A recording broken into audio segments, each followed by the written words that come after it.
set? I think you just have to press it again. Yeah, just do it again. Okay. Okay, cool. Yep, we should be live. I am actually really excited about this video because on the one hand, it's some really cool server gear from our buds over at Seagate and 45 Drives, but on the other hand, it's a project that has kind of a personal element to it for me. So if you guys are in tune with sort of the rest of the tech YouTuber community, you might know that we actually hooked up some of our buds with storage servers over the last little while. And I was a little bit surprised to find out that some of those folks had actually changed out their storage servers or added storage servers without checking in with me again for a variety of reasons. And I'm going to have a more detailed video following this up in the future. We'll talk about those reasons. We'll actually maybe get an opportunity to talk to them directly about what exactly happened. But the bottom line is, the observation was that an unraid box full of magnetic hard drives was not really suitable for editing off of because it wasn't fast enough. But that's something that I definitely know. And if I'd known that people wanted a high performance solution, I could have helped them out. It's just that they went with another solution that I kind of looked at and I went, well, gee, that doesn't on paper make a ton of sense. So today's video is about exploring what else is out there for editors who are looking for a high-performance, network-based storage solution, and whether, compared to some of the more boutique-y options, we think we can DIY something a little more exciting. And today's video is brought to you by Ridge Wallet. With a Ridge Wallet, you don't have to carry around any of those. Well, it's not so much that you don't have to. It's that it incentivizes you to not carry around stupid things like gift cards with $1.27 left on them or old hotel room keys or whatever else, because they just don't have space for them. Check them out at the link in the video description, and you can get 15% off. We'll have that down below. All right, so guys, here's our target. This is the LumaForge jellyfish. Can you see my screen okay, David? Yep. It's not too bad? Okay. So this is a, you can actually get it in a variety of configurations, mobile, tower, or rack, with the tower and the rack, from my understanding, being very similar. I have actually spoken with these folks, although they're not talking to me anymore now that they know that I'm trying to beat their product for the same price or less. So all I can go based on is what they told me before they figured out my ulterior motive. So let's go ahead and choose their tower, because the tower is quieter. So you can see here their pricing is $29,995, and that gets you 80 terabytes of raw storage with 53 terabytes available. So the reason that you've got less available than you have raw storage is because they're using ZFS with like a RAID Z. Oh shoot, okay, don't quote me on this. I believe it's a RAID Z2, two RAID Z2s, and then I believe the two are striped together, which is kind of like a RAID 60. Don't quote me on that. I'm gonna have to check my notes and make sure that it's all right when I do the follow-up video. So I kind of went, wow, 80 terabytes for 30 grand. That's got to be some pretty, amazing, like lightning fast, you know, storageness and stuff. Except there's only one small problem. That 80 terabyte configuration, 80 terabytes of raw storage configuration, is actually using mechanical drives. Mechanical drives, my friends.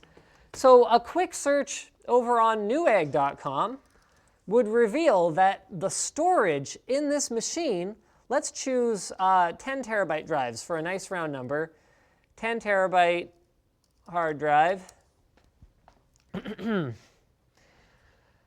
Whew. So 8 of those would be, let's pick something, let's go straight for the enterprise. So 8 times $300 is $2,400. What happened to my other, 27,000 bucks here? I don't know. So what I could have done was I could have put together a project where I build something comparable for a lower price. But then I saw how completely out of whack they were on their pricing, and I thought, you know what? I think we can do better. So this is the project that I'm introducing today. The all solid state storage LumaForge Jellyfish Killer. Yes, my friends, for the price of the 120 terabyte jellyfish, we are going to attempt to build a completely SSD-based server that absolutely smashes the doors off of the jellyfish. So, there's no guarantee that this is actually all going to work out that way, but I'm feeling pretty good about my chances.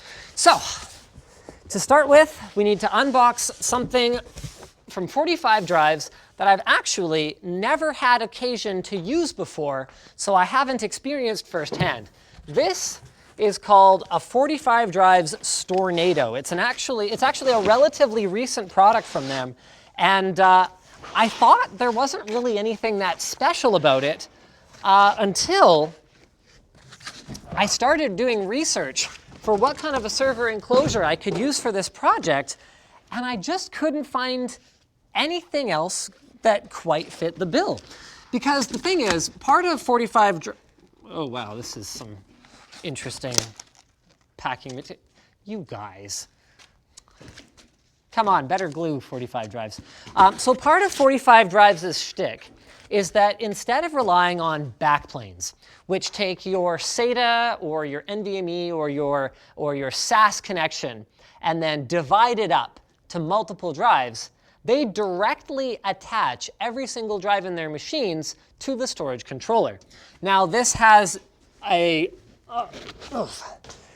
cost in terms of the wiring that they have to do inside their enclosures, because they have to run an individual cable to every single drive, and it has a cost in terms of controllers, because instead of using a single 8-port controller to run, let's say times 4, 32 drives or something like that, they actually have to add more SATA or more SAS controllers to their machines. But they claim the advantage is that you reduce the complexity in other ways. You reduce the points of failure by just using a proper controller port for every single drive. So anyway, because we're going for maximum performance in this machine, I didn't want to run into any kind of SATA splitter or SAS splitter bottleneck, and I decided to go with the Stornado. I was going to use a machine from Supermicro that's actually quite similar to one that we have in our server room, but what I realized is that it only had, I believe, about I believe it was 8 SATA channels for 48 drives or something along those lines, so it just really wasn't going to fit the bill for us. So let's... Before you continue, can you move that so that it's underneath? Oh, yeah, I sure can. So let's go ahead and crack this open. Anthony, do you want to give me that overhead shot there? Oh, look at that. I can even preview it. That's so cool. Look at that. I can center it and everything. Are people enjoying the stream so far? Are they into this? Seems like it. Cool, because I am amped. So it looks like 45 drives actually sent over a significantly higher end configuration than I anticipated. They might have actually kind of screwed me over on this, because I have a cost target to hit here, and they've gone and they've equipped this thing with a dual socket motherboard, and how much RAM do we have?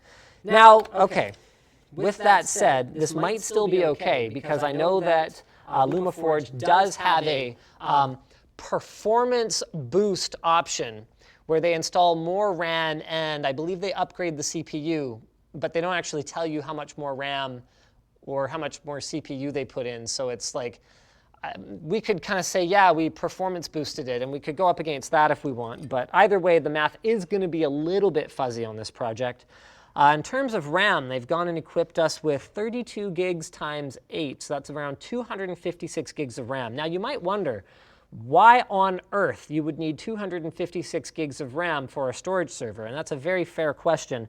But the reason is that because we're going to be using ZFS, probably on FreeNAS, although that's not entirely decided yet, because we're going to be using ZFS, we can actually use our RAM as a cache in a way that can improve our performance significantly. Now, normally with FreeNAS and ZFS, what you could do is you could install an SSD device or two that you could use to act as sort of like a buffer for writes. So all your random writes go to your SSD, and then it will kind of organize it all and then spit it out in a more linear fashion that's more hard drive friendly.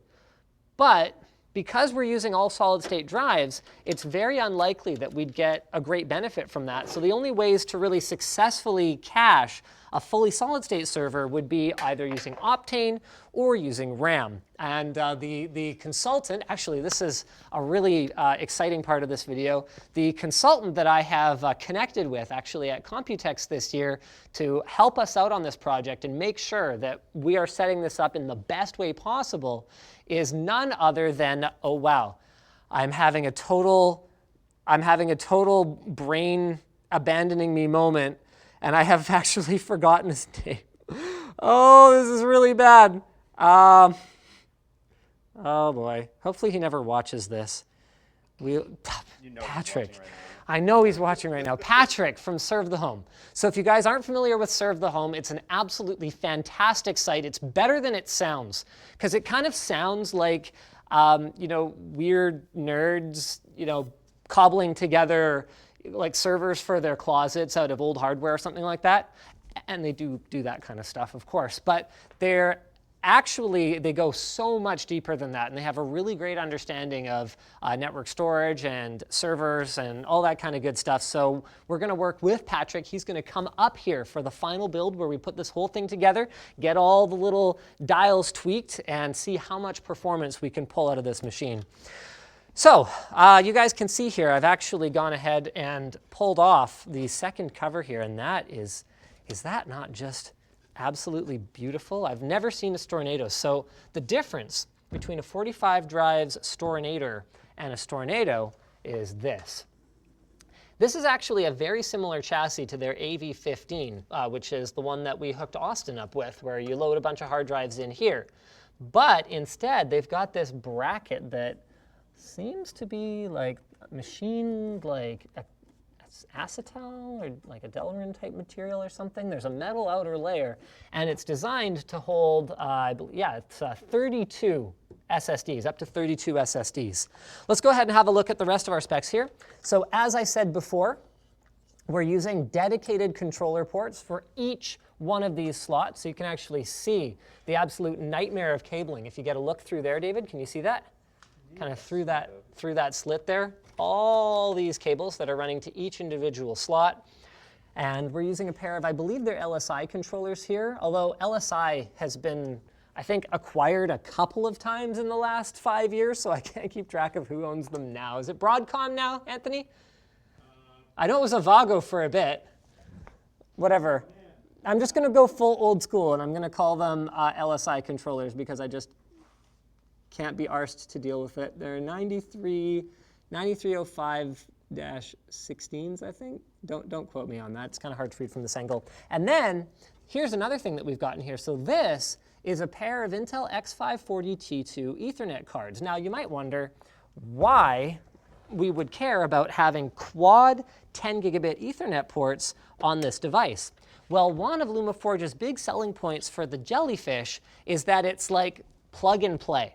So you don't need a switch, like a network switch, that has to sit and be powered externally, and you've got wiring from your NAS and then wiring to all your editors.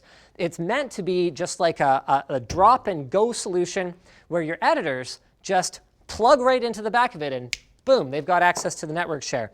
So that's something that I talked to Patrick about, and he's like, yeah, I think we can simplify the setup of that to the point where someone could build something like this and have that experience for themselves without paying an arm and a leg for it. Or they could pay an arm for a leg for it, and they could have an all-solid-state server instead of one with spinning rust. Now let's have a look at a couple of the customizations that 45 Drives has made. So we went for, instead of a redundant power supply, because we're looking for a configuration that's more like the tower, we went for a single quiet power supply. I want this to be something that someone could install in their office and be ready to rock with. And all of the fans are Noctua high airflow fans for this particular configuration. So these are NF S12A FLX fans. All right, now let's talk about the thing that made this project feasible. So I actually was already getting pretty close to being able to be competitive with enterprise-grade SSDs from the likes of Intel or Micron. But the problem was that we were sort of in like that awkward zone where either we were going to have to tackle this from a let's be way, way cheaper and the same performance perspective, which wasn't going to be as much fun for me, or we were going to blow the budget a little bit in order to beat it in performance by a lot. And I really wanted our budget to be pretty much identical. And that is when these hit my inbox. So this is just shy of 3 master cartons of something pretty special from Seagate. Now, if you had told me, even 3 years ago, that someone was going to develop a product designed for home users to put SSDs in their NASs, in their network attached storage, I'd have said, no way, it's not ready. The only way that that's ever going to be economical is, well, just to wait more. And wait more we did. This is Seagate's Iron Wolf NAS 3.84 terabyte SSD. So just like the rest of their Iron Wolf family, it includes their, actually, oh, does it include that? Hey, Anthony, can you double check if it includes, oh yeah, it does. Look at that, it's right on the label. Like the rest of the Iron Wolf family, it includes their rescue data recovery services. So that is pretty freaking sweet. And it's rated for 24/7 operation, et cetera, just like their Iron Wolf family of hard drives. So this is it. With 4 terabyte SSDs, these are priced at around $750 a pop. It looks like we can get there. So where did I put my laptop? Oh, wow. Where did I put my laptop? Oh, good. There it is. So let's go ahead and fire up a ZFS calculator, and then we're going to get all these drives installed. So this is a really cool calculator over on wintelguy.com. So we're going to use probably RAID Z1 single parity. Our drive capacity is 3840 gigs. Our drive cost is going to be somewhere between $700 and $800 a unit. I didn't say they were cheap, just to be very clear, you guys. And then number of drives per group. So we've got, how many drives do we have?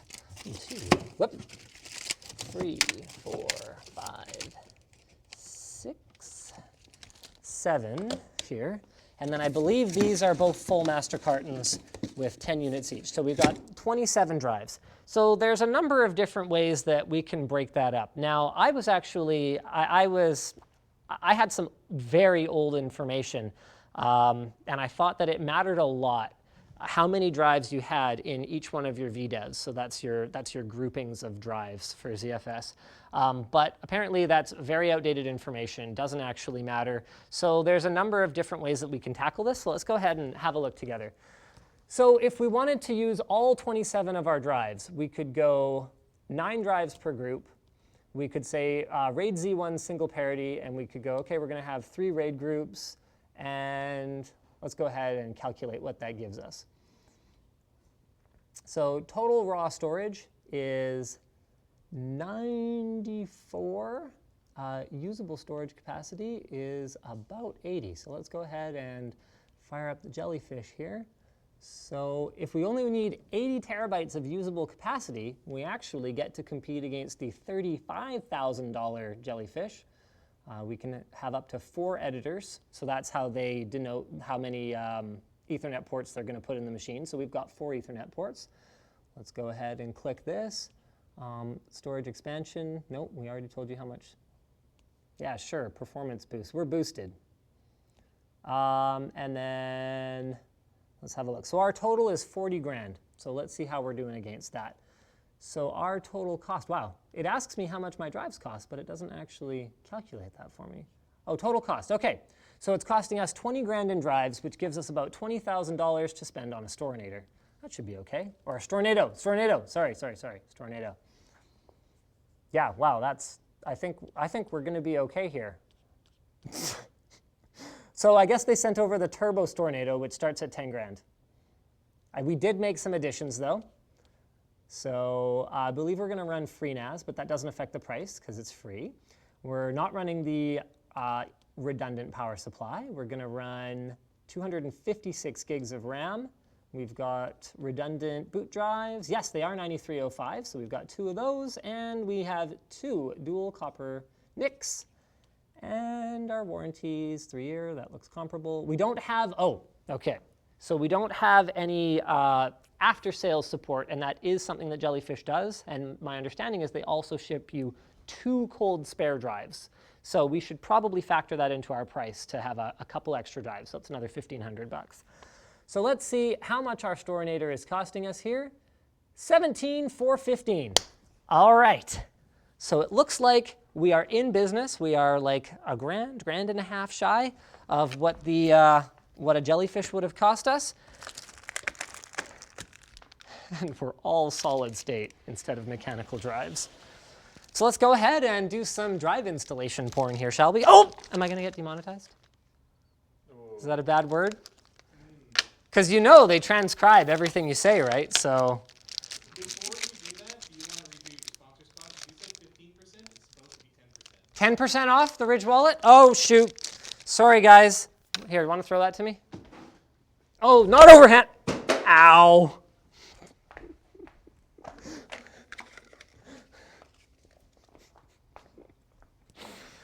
Oy. Ridge wallet. There you go. That's a Ridge wallet. So basically, it doesn't hold too much stuff, and it's supposed to de-incentivize you from carrying around unnecessary junk. They feel great.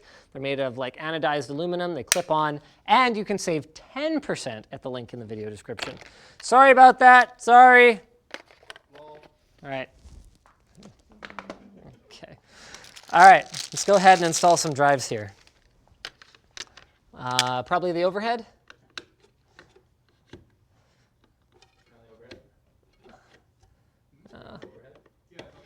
Let's see if I can figure out how these go in. Wow, I gotta say, these guys have really, really improved their drive mounting mechanisms over the years. I'd like to see like a plasticky mount for the hard drives as well. Although their new friction mount, or not new, it's not that new anymore, but their friction mount with the kind of the, I don't know what to call them, kind of like the spring metal on the sides, that's not that bad either.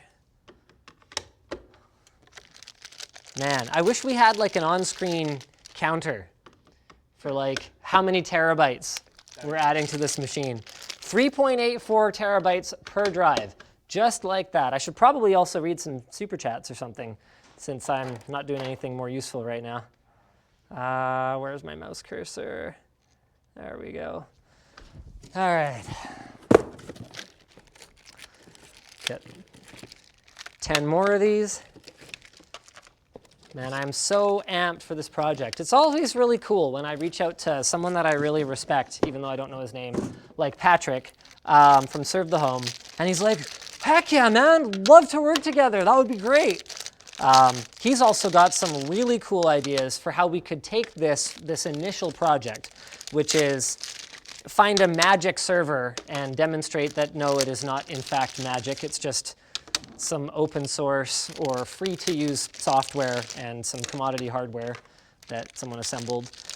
In fairness to them, my understanding is that their connector software, like they have a client connector software that makes it so you don't have to go into a web UI in order to configure your server.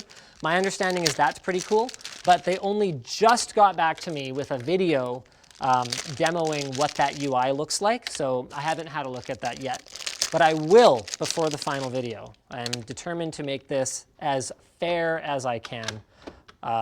Even though obviously, like I said, I am coming in with the agenda of demonstrating that no, you should not in fact be paying, given that our drives are what, 20 grand of our cost, and if we were using hard drives with just a small SSD cache, it would be more like 4 or 5 grand. Yes, my agenda is to demonstrate that you shouldn't be paying an extra $15,000 for a service plan. And the privilege of not having to log into a web UI once in a while. So we'll see. We'll see. It's still possible that I'll be wrong. This could be a total dog. Come on, it could, David. David. keep an open mind. Okay? Okay? Keep an open mind. Right? What's that? They're both canines, right? Canines? Iron Wolf. Iron Wolf. Oh. Would you folks believe that he's a professional writer? I write things. Thanks, Anthony. All right, Paul says, take my money. Anthony is king. I'm not sure if that's for smoking me in the head with a Ridge wallet or something else, but there you go, Anthony. Good work. Brian says, take my free super chat. What do people get free super chats for? Is that a thing? I don't know. Okay. WTF name says lag. Oh, sorry. Kenneth says, take my free super chat. What are these free super chats people are talking about? Is this kind of like on Amazon where you get a free Twitch Prime something or other once in a while? Or I don't know that Google has a service like that. Jason says, here's $2 towards your new build. Yeah, $2. So we only need another, what's that work out to? 20,000 of those? Then we're good to go. That's okay, though. This stuff was provided by 45 Drives and Seagate, so you guys don't have to help me pay for this. It's all good.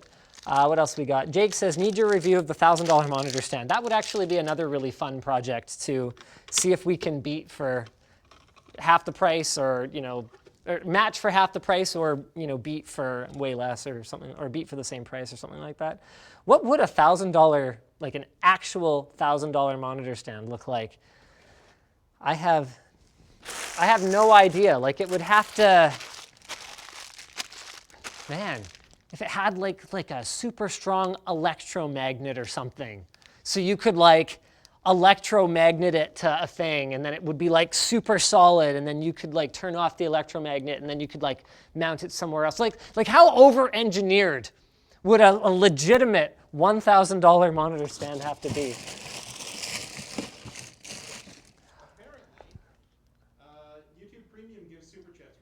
Oh, YouTube Premium gives super chats for free. Okay, Solden sent one too. That's absolutely fascinating. All right. Nick says, when is Petabyte Project getting the full SSD upgrade? Never, or I shouldn't say never. Never is a big word. But Petabyte Project is getting an upgrade, but it's going to be mechanical storage, not solid state, because even this 80 usable terabytes of solid state storage, like I said before, is 40 grand. All right. Let me just see if there's anything else. Apparently I need to get myself a Mega Pro screwdriver, says James. No more random bits falling out of the handle. Maybe I should look into that. All right. David Lee says free super chat is included with YouTube Premium. Okay, thank you. Thank you very much. All right. So this is it, guys. That was pretty much the video today, is the physical build, having a look at the machine that we're going to be using to try to beat the LumaForge Jellyfish. Isn't that beautiful? I really wish that I had talked Seagate into sending over 5 more, because then it would be full, but it's actually, okay, we were trying to hit a price target, which is why I settled on 27. It wasn't a totally arbitrary decision. I'm like super excited about this. So I believe Patrick is flying up here in 2 weeks. So in 2 weeks, we're going to be filming, and then after that, we're going to be bringing this video to you guys. Actually, one thing I should do is fire it up real quick and make sure the thing works, because it would put a significant damper on our plans if this server was damaged in shipping or something like that. So let's go ahead. I won't leave you guys in suspense. We're gonna fire it up here. VGA, because that onboard server video, you gotta love it, right? Mouse and keyboard. What'd we do with those cables? There they are. Awesome. I'm hoping it's pretty quiet. It should be. It's almost all Noctua fans except for the one in the power supply. Let's go ahead and fire it up.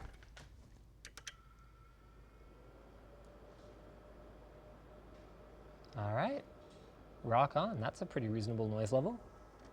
Loudest thing in the system is definitely the power supply. It's interesting. I thought they were going to send over just like a consumer power supply unit for this, but they ended up going with a Zippy power supply. To be clear, I'm not complaining. That's a nice, high quality server grade power supply.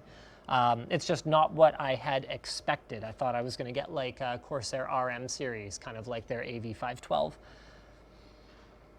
Oh, I guess now would be a good time to find out what kind of CPUs they put in here as well. That's another thing that I still don't know from LumaForge. They wouldn't tell me what CPUs they're using because that's, I guess, proprietary information or something. So I'm just going to ask one of the folks that I know who owns one. Like, I don't get what you're trying to accomplish by not just answering my questions, because clearly I'm going to find the answer. It's just you're wasting my time. So then obviously that's not putting me in a better mood about all this. Not that I'm going to let my mood affect things. We're going to try to objectively beat it. All right, let's just go ahead and get this loaded up here. Sheesh. I think your porn comment earlier said on the bot storm, there's currently like 1 million bots spamming porn. There's bots spamming porn? In YouTube, yeah. That's weird. Yeah. That's really weird. Trying to get on top of that, but Huh. How about that? YouTube really is a very special place, isn't it? Man, these Supermicro boards take a long time to post, hey? The worst is when you're troubleshooting one of them, because it's like 3 minutes, you know, between loading up the OS and rebooting and detecting IPMI and all that kind of stuff. It's like 3 minutes for every reboot, every time you try to like change something. Okay, so the cards report themselves as Avago, but I thought that they had actually been acquired since then, because I thought Avago got acquired. yeah, it's Broadcom. Broadcom, okay, there you go. So LSI acquired by Avago, Avago acquired by Broadcom. You can take a moment to appreciate the Stornado front plate. They asked if I wanted a custom one with like our logo on it or whatever, because they have this like this direct-to-metal printer that they can use to do stuff like this. But I was like, no, I actually kind of like the stock Stornado one. I think it's cool. Purple is an underutilized like performance color, I think. Best color. I love it. Color of royalty. Yeah, Royal server. Come on, baby.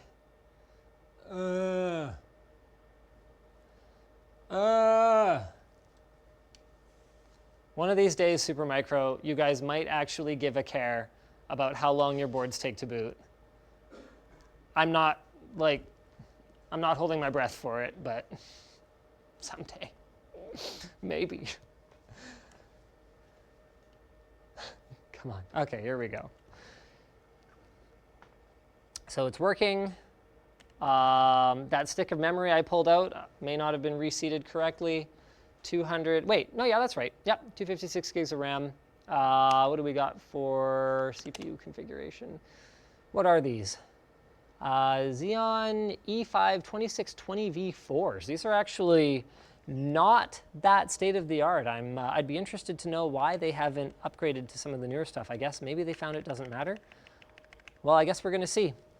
So that's pretty much it for the video, guys. Thank you for tuning in to this live stream, which on YouTube probably won't end up being live. The reason for that is that YouTube actually took a full week, and I still don't know if it's actually done correctly, to transcode last week's WAN show. That's why it never showed up on YouTube. There was no problem with the show or anything like that, but instead of being an hour-long video, YouTube was detecting that it was 2 hours long, and it was full of like weird skipping and repetition. It was some kind of a problem on their side. They claim it was something to do with the outages that they experienced last weekend, but I don't actually buy it because the WAN show from the previous week had the same bloody issue. So what we're going to do with this video is we are going to upload it separately to YouTube, so it'll just be a regular VOD. So sorry guys if we notify you twice, but what are we supposed to do if they can't manage to take these live videos and publish them in a reasonable time frame? Like, we can't have people waiting a week to watch something. It's old news by that point. So, all right, that's it. If you guys disliked this video, you can hit that button. But if you liked it, hit like, get subscribed, or maybe consider checking out where to buy the stuff we featured at the link in the video description. Also down there is our merch store, which has cool shirts like it has cool hoodies like this one. It's finally in stock, lttstore.com. So, woo! I actually love this thing. And one of the top features is the phone pocket. So it's big enough to hold an iPhone XS Max or a Note 9 and secure enough that your phone doesn't come out, which I think is pretty sweet. But you can get it out easily. See that? So it's just, there's your technique for putting it in. There's your technique for getting it out. But if you're like, bending over to pick something up, you can never have your phone drop out again. Huh? All right. Peace, guys.